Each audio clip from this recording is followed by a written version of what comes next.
सत्य। ठाकुर जी का दूसरा रूप क्या है? चैतन्य। क्या है? चैतन्य। ठाकुर जी चैतन्य। उनके प्रति जड़ भाव कभी मत रखो। एक प्रकार से यह भी है कि सत भाव में स्थिति तभी बनेगी जब दूसरा भाव आपके चित्त में होगा। क्या? चैतन्य। अगर आपका चैतन्य भाव है तो सत्य भाव अपने आप बन जाएगा। अगर चैतन्य भाव ठाकुर जी के प्रति नहीं है तो सत भाव लाना बहुत मुश्किल है। चैतन्य का मतलब क्या होता है? ठाकुर जी जड़ नहीं है, ठाकुर जी पाषाण नहीं है, ठाकुर जी मूर्ति नहीं है, ठाकुर जी धातु के नहीं है। ठाकुर जी चैतन्य, हमारी आपकी भांति चैतन्य है। और यह चैतन्य स्थिति केवल अपने ठाकुर जी में बन रही है तो भी गलत है, सब में बननी चाहिए। अरे कहां तक कहें, चित्र के ठाकुर जी जब देखो तो चित्र के ठाकुर जी में भी चैतन्य भाव आना चाहिए। एक बाबा रोने लगे चित्र देख करके, बोले कहा भयो मुझे बहुत पीड़ा लगे, काय को? ठाकुर जी ऐसे पैक कर दिए, आगे ग्लास लगा दियो, पीछे फ्रेम लगा दियो, में भीतर ठाकुर जी बंद कर दिए। बेचारे लीला करवे कैसे जाते होंगे, कांच फोड़ के तो जाएंगे नहीं। उनकी चैतन्य स्थिति है ठाकुर जी के प्रति, चैतन्य। और एक बात यह निश्चित है कि चैतन्य स्थिति आपकी स्वतः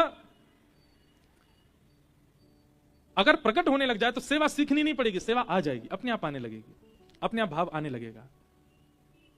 चैतन्य, ठाकुर जी के प्रति चैतन्य भाव रखो। और तीसरा फल है सत्य ठाकुर जी, चैतन्य ठाकुर जी, ये दोनों चित्त में यदि व्यवस्थित हो गए तो तीसरा फल मिलेगा। क्या? आनंद। आनंद की अनुभूति कराएंगे। सच्चिदानंद रूपाय विश्वोत्पत्त्यादि हेतवे। शाम को उत्सव में जबरदस्ती मत नाचा करो, एक बात हम निवेदन करें। पता चली कोई तेज रिदम का कोई भजन है, अब तो हमको उठना ही है, अब तो हमको नाचना ही नहीं, तब तक मत नाचो जब तक आपका रोम रोम कहने नहीं लग जाए कि नहीं नृत्य करना ही है। और यदि 7 दिन निकल गए और आप यूं सोचे महाराज जी रोम रोम कह ही नहीं रहे थे, पास में सरोवर है वहां में जाके कूद जाइयो, आपको रोम कह ही नहीं रहो कि नृत्य करो। दोनों बात है, जब तक रो कहे नहीं तब तक नृत्य करना नहीं, और रो कह नहीं रहा है तो भैया जाओ चुल्लू भर पानी में डूब जाओ। इतनी कथा है रही है, इतना सत्संग चल रहा है, इतना बड़ा उत्सव, तब भी तुम्हारे रो फड़क नहीं रहे।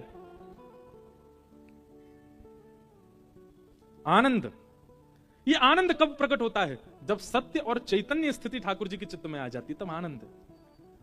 हमारे गुरुदेव कहते हैं सत्य परमात्मा को जिस दिन चैतन्य मानना प्रारंभ कर दोगे उसी दिन आनंद प्रकट होने लग जाएगा। सत्य परमात्मा को चैतन्य मानो, उसी दिन से आनंद। सच्चिदानंद रूपाय और विश्वोत्पत्त्यादि हेतवे, विश्व की उत्पत्ति, पालन, संहार के जो हेतु हैं। तापत्रय विनाशाय, 3 प्रकार के तापों का जो विनाश करते हैं। इस बात पर मैं बहुत जोर देता हूं कि ठाकुर जी शरणागतियों के कभी संकट दूर नहीं करते। बहुत ध्यान से सुनिएगा, भगवत शरणागतों के कभी संकट दूर नहीं होते। तो क्या होता है? संकट से जूझना आ जाता है, संकटों से लड़ना आ जाता है, संकटों में कैसी बर्ताव करना वो आप सीख जाते हो। ये भगवत शरणागति से होता है। आप भजन कर रहे हैं और उसके पीछे अगर आपका भावना ऐसी है कि ये संकट क्यों नहीं जा रहे मेरे जीवन से, इसलिए भजन मत कीजिए। भजन करने से संकट जो आते हैं उनको अब देखो, स्कूल पढ़ने जाते हो, टीचर पढ़ाते हैं। अब आप ये कहो एग्जाम पेपर लेकर के टीचर सुनो हमारे पिताजी फीस भरते हैं आपकी, आपको जो वेतन मिलता है हमारे पिताजी देते हैं आपको, तो प्रश्न का उत्तर नहीं आ रहा, बताओ हमें। टीचर क्या करेगी? स्केल लाओ बड़ा वाला, हाथ आगे कर। क्यों? अरे भाई ये परीक्षा है, इसका मतलब ये थोड़ी है कि तुम हम यहां पे ये कहोगे हमारे पिताजी वो देते हैं तो हमको उत्तर बताओ। परीक्षा तो देनी ही पड़ेगी। ऐसे ही ठाकुर जी से जब व्यक्ति करता है, रोज 1 लाख नाम जप करता हूं मैं, रोज अग्निहोत्र करता हूं ठाकुर जी, रोज परिक्रमा करता हूं, रोज श्रीनाथ जी सुबह मंगला करने जाता हूं, फिर भी मेरे को कष्ट दे रहे हो ठाकुर जी, तब फुटा ढूंढते हैं बड़ा वाला। अरे संकट जीवन में आ रहा है भैया, उससे जूझना सीख। ये परीक्षा है, परीक्षा तुझे पार करनी होगी। इसका मतलब ये थोड़ी कि तुम होते गुहार लगावे मैं इतनी इतनी आप पे पूजा करता हूं, आप कुछ नहीं कर रहे हो। और एक और बात याद रखिएगा, कई बार ये परीक्षाएं तब ज्यादा होती हैं जब आप भगवत सन्मुख होते हो। आप जब तक भगवत विमुख थे, यहां काय को खड़े हैं भैया सब लोग, आप ये जो लोग भीड़ खड़ी है यहां पे, ओ भैया सुनो रे, ये जो यहां लोग खड़े हैं, आप लोग बैठ जाओ ना, कहीं स्थान मिल जाए। यहां खड़े कब तक रहोगे? अब लेट आओगे तो लेट ही पाओगे भैया। ये सब सुबह तक आके बैठ गए तो ही मिल गए, जहां जहां स्थान मिले सब बैठ जाओ। सच्चिदानंद तापत्रय विनाशाय, ठाकुर जी कष्ट दूर नहीं करते, ठाकुर जी कष्ट से जूझना सिखा देते हैं, कष्टों से लड़ना सिखा देते हैं। कष्ट का सामना, परीक्षा देना सिखा देते हैं ठाकुर जी। ये ठाकुर जी का स्वरूप है, ये ठाकुर जी का स्वभाव है। तो आप श्री जी बाबा के सन्मुख यदि हैं तो इसका मतलब है आप कष्टों से निवृत्त होना सीख जाओगे। कष्ट दूर नहीं होंगे, बुखार तो आएगा, खांसी तो होगी, संबंधों में दरार तो आएंगी, घर वाले आप पर अविश्वास तो करेंगे, पत्नी संदेह तो करेगी, पति के ऊपर शक तो बनेगा, बच्चे कहां नहीं मानेंगे। ये सब एक भक्त के जीवन में भी होगा। पर एक सामान्य संसारी व्यक्ति इन सब अवस्थाओं में जैसा व्यवहार करता है, भक्त का व्यवहार वैसा नहीं होगा। भक्त का व्यवहार सामान्य होगा, भक्त का व्यवहार भक्ति भाव वाला होगा।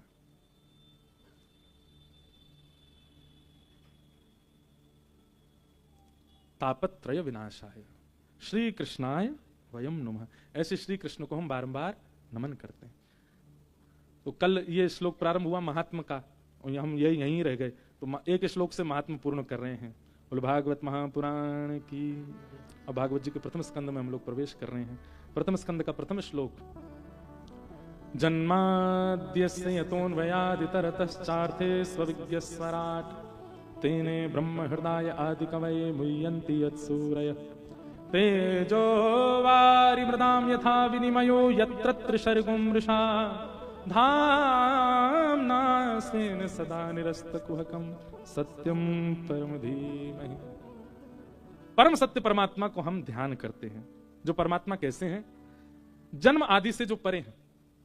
देखो, भाव है तो ठाकुर जी का जन्मोत्सव, और भाव नहीं है तो वो परब्रह्म है, उनका जन्म कभी नहीं होता। इसलिए हमारे ब्रज की स्थिति में ज्ञान और वैराग्य होने चाहिए। पर कैसे होने चाहिए? भाव युक्त ज्ञान, भाव युक्त वैराग्य। कई लोगों में केवल ज्ञान होता है, कई लोगों में केवल वैराग्य होता है, भाव नहीं होता दूर दूर तक।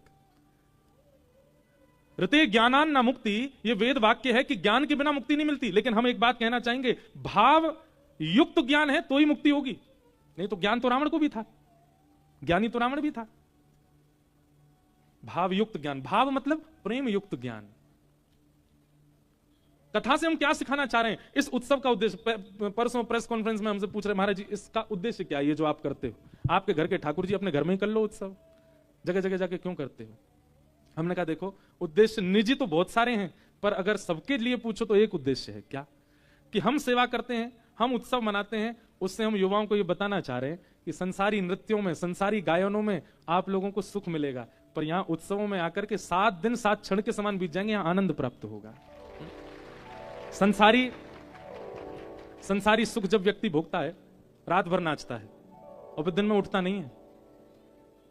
यहां देखो, रात में नाचे हम कितने बजे तक? 10 बजे तक, 10:30 बजे तक नाचे। उसके बाद जाके प्रसाद पाया, फिर जाकर के सबसे मीटिंग करी, फिर अध्ययन किया, 2 बजे सोए, 5 बजे उठ गए, स्नान ध्यान करके तैयार करके मंगला में, वो सब बालक, सब युवा आए थे मंगला में। संसारी नृत्यों में सुबह उठने का अवकाश नहीं होता, सुबह उठो ही ना जाए महाराज, सोन दो। पर उत्सव में यहां पे देखो, आप लोग 7 दिन बाद पता क्या होगा? नाक से गरम गरम हवा निकलेगी, कानन से गरम गरम हवा निकलेगी, आंख लाल पड़ जाएंगी, लेकिन तब भी प्रसन्न, वो चित्त में एक आनंद उत्साह बढ़ रहा होगा। इस बात का प्रमाण देने के लिए उत्सव होता है कि संसारी सुख फीका है भगवत उत्सवों के आगे, इन उत्सवों के आगे। अब मैं अपने घर में कर लूं, अपने लाल जी को उत्सव कमरा में बैठ कर लूं, वो तो वहां में बढ़िया, मेरा खर्चा कम होएगा। पर ये इतनी व्यवस्था करके क्यों करना है? आज के युवाओं को बतावे के लिए कि ये है आनंद। प्राण हमारा वहां बसत है, प्राण हमारा वहां बसत है, प्राण हमारा वहां बसत है, प्राण हमारा वहां बसत है। यहाँ तो खाली खो, यहाँ तो खाली खो। ये पंक्ति पता किन के लिए? कई बच्चे बेचारे आ नहीं पाए उत्सव में, वो सब उत्सव का दर्शन कर रहे हैं और घर बैठे बैठे यही गा रहे हैं, प्राण हमारा वहां बसत है, प्राण हमारा वहां बसत। देखो, संसारी उत्सव मनाने वाला, रात भर पान करके नाचने वाला, वो कभी नहीं कह सकता कि मेरे प्राण वहीं रह गए जहां मैं रात को था। कभी कहेगा? कभी नहीं कह सकता। पर एक बार गिरधरलाल के उत्सव में आवे वारो जरूर कहेगो, प्राण हमारा वहां बसत है, प्राण हमारा ओ यहाँ तो खाली खो, यहाँ तो खाली खो। ओ मात पिता परिवार सोई है, मात पिता परिवार सोई है, मात पिता परिवार सोई है, मात पिता परिवार सोई है। ओ कहिए तिनका तोड़ भला, कहिए तिनका तोड़, ओ भला कहिए तिनका तोड़ भला, कहिए तिनका ऊंचे स्वर में। ओ मैं बैरागन होंगे होंगे, मैं बैरागन आहूंगी, मैं बैरागन होंगे होंगे, मैं बैरागन होंगी। ओ भला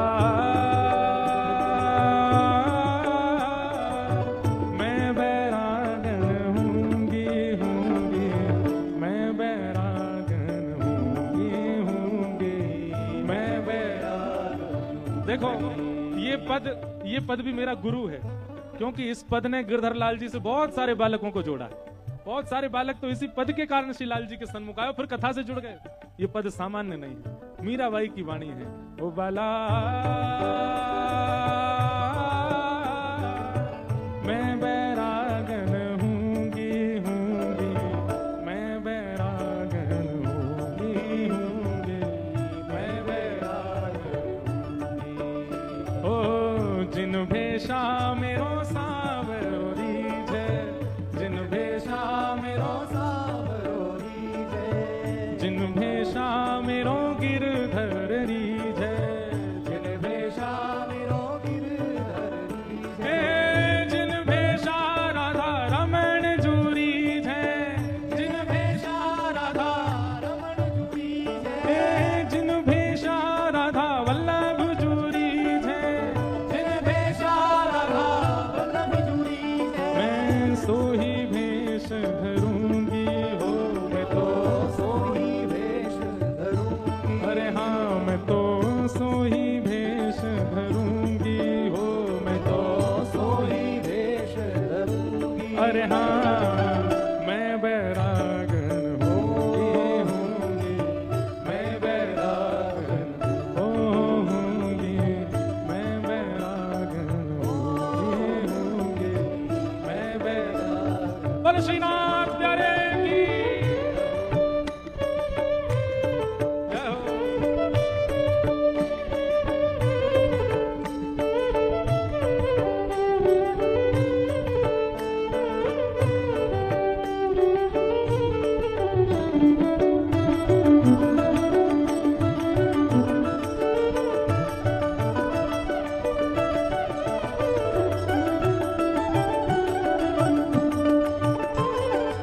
बल विश्वानु के जमाई की।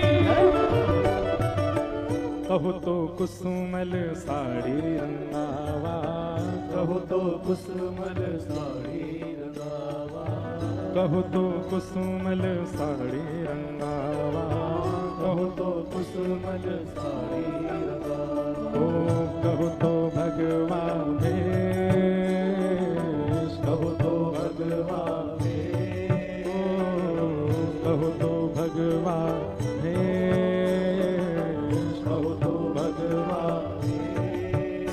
ओ कहो तो मोतियन मांग भरावा, कहो तो मोतियन मांग भरावा, हाँ कहो तो मोतियन मांग भरावा, कहो तो मोतियन मांग भरावा। ओ कहो छिटकावा के शोभला, कहो छिटकावा के, ओ भला कहो छिटकावा के शोभला, कहो छिटकावा के, अरे हाँ मैं बैरागन होंगी होंगे, मैं बैरागन आहूंगे, मैं बैरागन होंगी होंगे, मैं बैरागन। और इस वाली पंक्ति को तो पूरे जोर लगा के कहा करो, पूरे विश्वास के साथ कहा करो। और विशेष रूप से वो लोग जो तिलक लगाते हैं, जो कंठी पहनते हैं, जो नित्य श्रृंगार केवल ठाकुर जी के लिए करते हैं, वो तो पूरे भाव से कहो।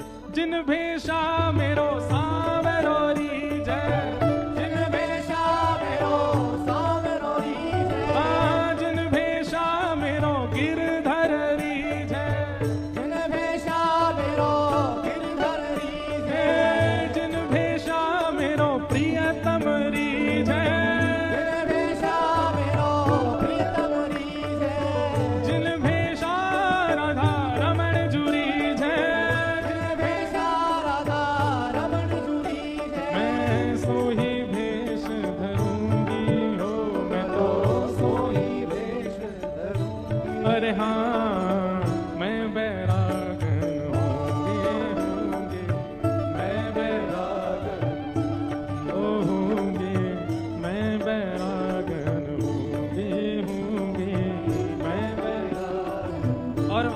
मीरा भाई, इस वाले पद में हमने 2 ही पंक्ति गाई है, अभी 3 पंक्ति और हैं इस पद में। क्या कह रही है मीरा भाई? हे गुरु के ज्ञान रंगू तन कपड़ा, गुरु के ज्ञान रंगू तन कपड़ा, गुरु के ज्ञान रंगू तन कपड़ा, गुरु के ज्ञान।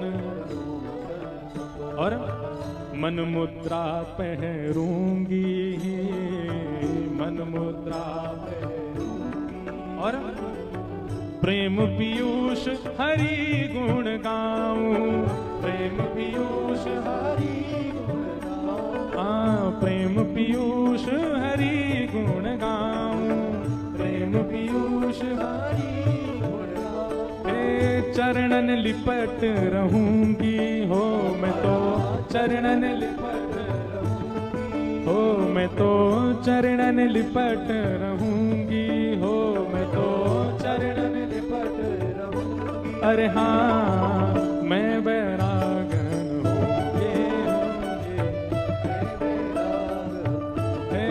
होंगे मैं बैरागन होंगे, ओ बाला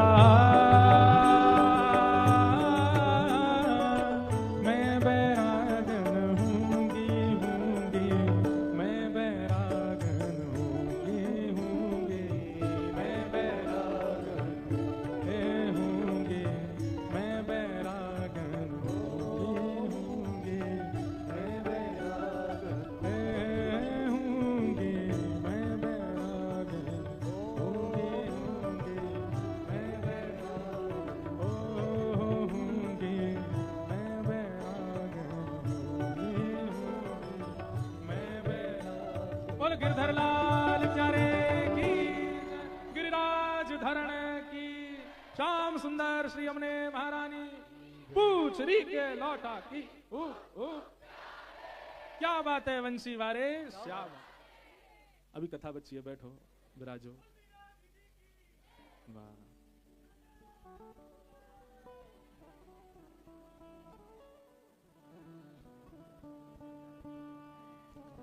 ज्ञान और वैराग्य में शांति से विराज जाओ सब लोग। ज्ञान और वैराग्य में जब तक प्रेम निश्रित नहीं होगा तब तक भाव का उद्दीपन नहीं हो सकता।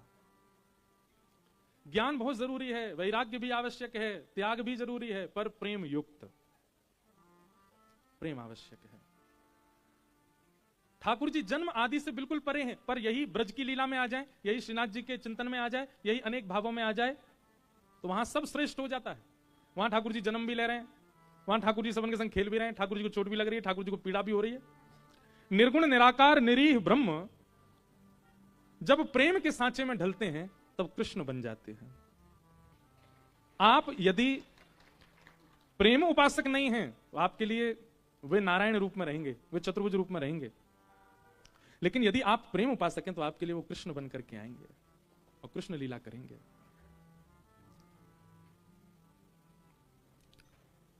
मीराबाई के लिए प्रेम प्रधान था। क्या मीराबाई को ज्ञान नहीं था? ज्ञान भी था। क्या मीराबाई में वैराग्य या त्याग नहीं है? वह भी है, पर प्रेम प्राधान्य है। प्रेम प्रधान जब होता है तो ज्ञान और वैराग्य सब प्रेम के पोषक बन जाते हैं और उसको पुष्ट करते हैं। इसलिए प्रेम आवश्यक है। और यह बात तो मैंने बहुत कही है, सब जगह प्रसिद्ध हो गई है। प्रेम इंसानों से तो हो ही नहीं सकता। मानवों से केवल आसक्ति होती है, मानवों से केवल आपका आकर्षण होता है, मानवों के प्रति केवल आपका एक मोह हो सकता है, सम्मोह हो सकता है। अगर चित्त में प्रेम प्रकट होगा तो वो श्रीनाथ जी को देख के ही होगा, राधा रमण जी को देख के ही होगा, राधा वल्लभ जी को देख के ही होगा। व्यक्ति विशेष को देख करके हो रहा है तो आकर्षण है। और एक चीज, हाँ, व्यक्ति विशेष में गुरु के प्रति प्रेम हो सकता है, और प्रेम जिससे काम कोसों दूर है वो प्रेम है। नंददास जी का चरित्र आता है। हमारे नंददास, देखो बहुत ध्यानपूर्वक सुनिएगा इस चर्चा को, कि कई बार व्यक्ति के अंदर दोष भी यदि अतीत हो जाता है और उस समय गुरु कृपा हो जाए तो वह दोष भी भगवत प्राप्ति करा सकता है। एक एक शब्द बहुत ध्यानपूर्वक सुनिएगा। कई बार वे लोग तरने से रह जाते हैं जिनमें दोष भी परिपूर्ण नहीं है और भक्ति भी परिपूर्ण नहीं है, बीच के हैं। कथा आ रही है तो भक्त बन गए, और बगल में ही आपको अगर थोड़े वो डिस्को वाले गाने चला दो, वहां पर जाके नाच भी लिए। ऐसे वालों की गति ज्यादा खतरनाक है। इसलिए जो इस तरीके के हैं, कभी वहां कभी यहां, कभी वहां कभी यहां, कभी वहां, सावधान हो जाइएगा आप लोग।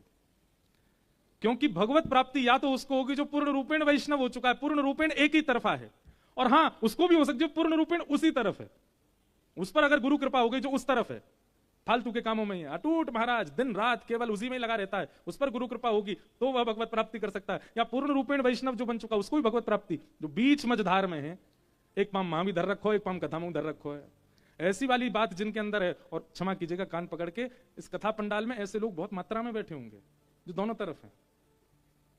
हमको कई बार हमारे ही कई मित्रजन, मित्र इतने हैं नहीं पर कह देते हैं, अरे भाई कभी कभी कथा से भी ऊपर उठा करो, कभी कभी पैंट वेंट पहन लिया करो, थोड़ी जीन्स वीन्स धारण करके ना चला करो, थोड़ा कहीं कुछ करिए। यही खतरा है, एक तरफा ही रहो भैया। ये दोगलापन होता है, दोनों तरफ जिनके भाव होते हैं, वो भी कर लिया ये भी कर लिया। कभी कभी इसको अच्छा, इसको लोग मॉडर्न दिमाग वाले और कहते हैं नहीं नहीं, जब जब कथा हो, जब जब भक्ति का माहौल, घर में यज्ञ अनुष्ठान हो तो वैसे ही रहना चाहिए। पर नहीं, हमारे मित्रजन जब आए तो उनका भी सम्मान करना चाहिए, उनके लिए बोतल वगैरह भी मंगानी चाहिए, उसका भी पान आदि करना चाहिए। इस प्रकार की भावना जिनकी है, हंस तो गए आप लोग, लेकिन ये बात हम प्रमाणित रूप से मंच से कह रहे हैं, इनकी गति कभी श्रेष्ठ नहीं हो सकती जो दोनों तरफा है। एक तरफा हो जाओ। लाल जी के उत्सव से एक संकल्प लेके जाइयो, एक तरफा ही रहना है। और ये इसलिए भी कह रहा हूं, मैं युवा बहुत बैठे हैं यहां पर, आप लोगों को विचलन करने के लिए बहुत सामग्री आएंगी आपके सामने। 2024 तक अपनी मनमानी कर ली, अब 2025 से हमारी मनमानी कर लो, एक तरफा हो जाओ। आपको उस तरफ रहना तो वहीं के परिपूर्ण रहो, पूरे पूरे रहो वहीं के, वहां पर भी चूक मत करो। और यहां रहना तो यहां पर भी परिपूर्ण रहो, यहां भी चूक मत करो। अब रही बात, तो फिर महाराज जी फिर संसार में तो कई जगह ये संबंध, इस प्रकार का व्यवहार निभाना बड़ा मुश्किल है। इस प्रकार का व्यवहार संसार में निभाना बहुत मुश्किल है। कई बार माता पिता ही बालकों के द्वेषी हो जाते हैं, जो बहुत कथा सुनते हैं, जो बहुत ज्यादा सत्संग करते हैं। कई बच्चों ने तो ऐसे पत्र भी भेजे, आप ये हमारे पिताजी का नंबर महाराज जी प्लीज आप एक बार कह दो वो हमें भेज दें, हमारी माता जी का नंबर आप एक बार बोल दो वो हमें भेज दें। आपके घर की अपनी निजी परंपरा, निजी भाव, निजी समस्या, उसमें हम दखलंदाजी क्यों दें। पर एक बात है, वैष्णव यदि बालक चित्त में धारण कर रहा है वैष्णवता, इससे माता पिता को कष्ट नहीं होना, प्रसन्नता होनी चाहिए। कम से कम वो व्यसनी तो नहीं बन रहा, कम से कम वो गलत मार्ग तो नहीं चुन रहा, कहीं कम से कम रात में 2 बजे तो आपको गोद में उठा के नहीं लाना पड़ रहा, कहीं पड़े थे नाली में, पिताजी क्यों उठा लाए, क्या सुंदर बिल्कुल नवीन जल बह रहा था मुख पे होके। गण जन मेरे पैर दबा रहे थे, पता चली गण नहीं थे, वो सूकर थे। ऐसी स्थिति में तो नहीं है बालक। एक तरफा हो जाओ। तो रही बात व्यवहार कैसे निभाया जाए, मीराबाई ने भी तो निभाया। मेवाड़ से मीराबाई तब तक नहीं गई जब तक अपने सारे कर्मों से निवृत्त नहीं हो गई। खूब ननद ने भी कष्ट दिए, खूब उनके देवर ने भी कष्ट दिए, परिवार ने खूब कष्ट दिया, पर सबको सहती रही। और जब मीराबाई को लगा कि अब मेरा यहां रहना कोई उचित तो नहीं है, अब यहां रहने से केवल और कारण बना था, मीराबाई को विष देने के लिए एक वैद्य को बुलाया, उससे कहा कालकूट विष बनाओ, मीरा को पिला दो, और ये कह के पिला देना कि तुम्हारे हरि का चरणामृत है, तुम्हारे हरि का चरणामृत है। हरि चरणामृत मान करके मीराबाई पी गई, कुछ नहीं हुआ मीराबाई को। तो सब लोगों ने जिन्होंने एक क्रिया की, उन्होंने उस वैद्य को बुलाया, बोलते हैं कैसा विष बनाया, मीरा को तो कुछ नहीं हुआ। बोले महाराज वो विष पीना तो दूर, उसको सूंघ लो तो उसका विष, वो विष प्रभाव कर देगा। इतना कालकूट विष था, मीरा पर उसका प्रभाव क्यों नहीं हुआ मुझे नहीं पता। सब लोगों ने कहा इसमें एक बूंद बचा है, अगर तुझे कुछ हो गया तो हम मान जाएंगे कि ये विष सच्चा था, और तुझे कुछ नहीं हुआ तो हम तुझे मार देंगे। वैद्य बोला दोनों तरफ मरना है मेरा, तो पी के कुछ हो गया तो मर जाऊंगा, और पी के कुछ नहीं हुआ तो ये मार देंगे। जैसे वैद्य ने मुख से लगाया, प्राण निकल गए, मुख में झाग आ गए। परिवार के लोग रोने लगे, मीराबाई से कहने लगे तुम्हारे कारण हुआ। तब मीराबाई ने ठाकुर जी का रात भर संकीर्तन किया, और ठाकुर जी, वो पद बहुत सुंदर है, मुझे ढूंढना पड़े, बहुत समय लगे नहीं तो मैं गाता। मीराबाई ठाकुर जी से कहती हैं, नाथ जिस प्रकार मुझ पर कृपा करते हो इस पर भी कृपा करो, एक बार कर दो, फिर उसके बाद कभी ऐसी प्रार्थना नहीं करूंगी। और मीराबाई रात भर संकीर्तन करती रही, द्वार पर शव पड़ा है उस वैद्य का, उसका परिवार पूरा बैठा है। और मीराबाई के संकीर्तन से प्रातः होते ही जो नीला पड़ गया था वो स्वस्थ हो गया और उठ करके बैठ गया वैद्य। ठाकुर जी ने स्वस्थ कर दिया। उसी समय मीराबाई बोली, अब मुझे कष्ट हो रहा था तब तक तो मैंने सब सहा, मेरी वजह से किसी और को हो रहा है, अब नहीं। तो गोस्वामी जी को पत्र लिखा तो गोस्वामी जी ने कहा कि तजियता ही कोटि वैर सम यद्यपि परम स्नेह, जाओ। तब मीराबाई गई मेवाड़ से, तब तक नहीं तो मीराबाई रही यहीं पर ही। तो व्यवहार निभाना तो हम लोगों में, नाटक करना बहुत अच्छा आता है। हम लोग बाकी चीजों में भले ही गुण हम लोग श्रेष्ठ हो अश्रेष्ठ हो, नाटक में हम लोग बहुत श्रेष्ठ हैं, बहुत बढ़िया नाटक करते हैं हम लोग। भगवान ने एक कला दे के भेजा है हमको। जो नाटक ठाकुर जी के सामने कर रहे हो वो नाटक संसार के सामने करने लग जाओ। एक संसारी होने का केवल व्यवहार मात्र करने लग जाओ, भीतर से पूर्ण रूपेण ठाकुर जी के रहो। इस प्रकार से निर्वहन कर सकते हो एक तरफा रह करके। एक तरफा पूर्ण रूपेण रहो, व्यवहार जब आवे संसार जब आवे तो नाटक करो वहां पे। हाँ हम तो भैया यहाँ के हैं, अरे वाह ब्याह में जोड़ा जोड़ी कितने बढ़िया लग रहे हैं, छोरा छोरी दोनों हैं। मनी मन सोच रहे हो कि हे प्रिया प्रियतम आपसे सुंदर कोई नहीं, पर उनके मुख पे जाके करो आहा तुम्हारी नाक का तिल कितना बढ़िया, तुम्हारे गले का जेवर कितना बढ़िया। पर मनी मन क्या सोच रहे हो, हे श्यामाजू आपके रूप पर तो वारी जाऊं। अब ये तो व्यवहार मात्र है ना, करना पड़ रहा है। व्यवहार में रहने लगो पर चित्त से एक तरफा हो जाओ। तन से कैसे भी रहो, चित्त से एक तरफा हो जाओ। इसको भी गलत मत ले लेना, महाराज जी कह गए तन से कहीं भी रहो, तो तन से भी वहां जाके वो सब खा, ये भी तो तन ही तो खा रहा है, तन ही तो पी रहा है। मन से थोड़ी स्वीकार कर रहा हूं मैं, ला भाई एक गिलास बना दे, मन नहीं पिएगा मेरा, तन पिएगा। महाराज जी कह रहे थे कथा, ऐसा नहीं करना। बहुत कोट कर करके कथा करनी पड़ती है, क्यों कौन क्या अर्थ निकाल ले पता नहीं। तो एक बात हमारी ध्यान पूर्वक सुनिए, एक तरफा हो जाइए, या तो पूरे संसार के ही रहो या फिर यहां के रहो, दोनों तरफ रहोगे घाटे में रहोगे।